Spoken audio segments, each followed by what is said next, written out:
America goes from Alaska in the north to American Samoa in the south to the U.S. Virgin Islands to the Marianas. The Marianas are 1,600 miles from the coast of China. If we saw a map that had America at the center, all of America, it would show how central the Pacific is to the United States.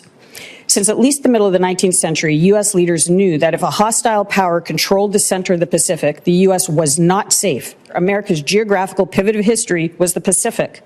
If America had free access, it could trade and prosper. If it was controlled by others, it was at risk. In 1907, President Roosevelt sent the Great White Fleet through the Pacific, landing at new parts of America, Hawaii, American Samoa, the Philippines, and showing the whole world what 16 brand new American battleships looked like. Roosevelt said, quote, "I'd become convinced that for many reasons it was essential that we should have it clearly understood, by our own people especially, but also by other peoples, that the Pacific was as much our home waters as the Atlantic." China wants to be in a position to reshape the world to its own liking. It studied World War II, and it knows how important the Central Pacific is.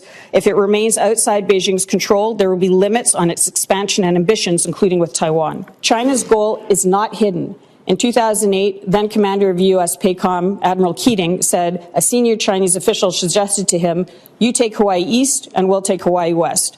There was no word on what would happen to those Americans living in Guam or the Commonwealth or the Mariana Islands. China wants to control the Pacific geographical pivot of history and will destroy communities and families, including Americans in places like Guam, to do it. Generations of U.S. leaders understood American prosperity is tied to what we now call a free and open Pacific, Indo-Pacific. That can only be secured by limiting the influence of those who want exclusive control. Over the centuries, that's been the Spanish, the British, the French, the Germans, the Japanese, a little bit of the Soviets, and now it's China. We and the people of the Pacific have been here before.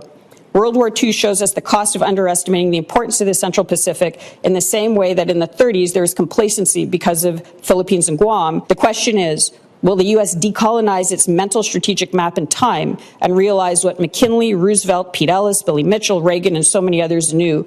If a hostile power takes the Pacific, they've stuck a dagger into the heart of the American heartland.